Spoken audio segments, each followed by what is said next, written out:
ಕ್ಷಿಪಣಿ ದಾಳಿ, ಬೆಂಕಿಯ ಮಳೆಯಲ್ಲಿ ಇಸ್ರೇಲ್ ಇರಾನ್ ಬೆಂದು ಹೋಗ್ತಿದೆ. ಮಧ್ಯಪ್ರಾಚ್ಯದ ಎರಡು ದೇಶಗಳ ಮಧ್ಯೆ ಸೇಡಿನ ಸಂಘರ್ಷ ದಿನ ಕಳೆದಂತೆ ಜ್ವಾಲಾಮುಖಿಯಂತೆ ಉರಿಯುತ್ತಿದೆ.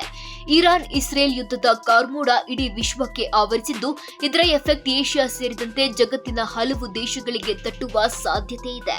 ಇಸ್ರೇಲ್ ಇರಾನ್ನ ತೈಲ ನಿಕ್ಷೇಪಗಳ ಮೇಲೆ ದಾಳಿ ಮಾಡಿದ್ದು ಅಪಾರ ಹಾನಿಯನ್ನುಂಟು ಮಾಡಿದೆ. ಅಷ್ಟೇ ಅಲ್ಲದೆ ಇರಾನ್ ತೈಲ ಸರಬರಾಜುಗೆ ಅಡಚಣೆಯುಂಟಾಗಿದ್ದು ಜಾಗತಿಕ ಇಂಧನ ಭದ್ರತೆಗೂ ಧಕ್ಕೆಯಾಗಿದೆ. ಜಾಗತಿಕ ತೈಲ ನಿಕ್ಷೇಪಗಳಲ್ಲಿ ಇರಾನ್ ಇಡೀ ಜಗತ್ತಿನಲ್ಲೇ 9% ನಿಕ್ಷೇಪಗಳನ್ನು ಹೊಂದಿದೆ. ಪ್ರತಿದಿನ ಈ ತೈಲ ನಿಕ್ಷೇಪಗಳಿಂದ 1.5 ರಿಂದ 2 ಮಿಲಿಯನ್ ಬ್ಯಾರೆಲ್ ತೈಲ ರಫ್ತು ಮಾಡಲಾಗ್ತಿದೆ. ಇಸ್ರೇಲ್ ದಾಳಿಯಿಂದಾಗಿ ಇರಾನ್ನಲ್ಲಿ ತೈಲ ಉತ್ಪಾದನೆಯ ಪ್ರಮಾಣವೂ ಕುಸಿದಿದೆ. ಇದರಿಂದ ಜಾಗತಿಕವಾಗಿ ತೈಲ ಮಾರುಕಟ್ಟೆಯಲ್ಲಿ ಸಂಚಲನ ಸೃಷ್ಟಿಯಾಗಿದೆ. ಇರಾನ್ ದೇಶದಿಂದ ಜಾಗತಿಕ ಮಾರುಕಟ್ಟೆಗೆ ಕಚ್ಚಾ ತೈಲದ ರಫ್ತು ಪ್ರಮಾಣ ಕಡಿಮೆಯಾಗ್ತಿದೆ.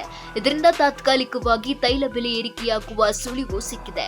ಮಾರುಕಟ್ಟೆ ವಿಶ್ಲೇಷಕರ ಪ್ರಕಾರ ಇರಾನ್ ಇಸ್ರೇಲ್ ಸಂಘರ್ಷ ಹೀಗೆ ಮುಂದುವರೆದರೆ ತೈಲ ಬೆಲೆ ಮುಂದಿನ ವಾರ ಏರಿಕೆಯಾಗುವ ಸಾಧ್ಯತೆ ಇದೆ.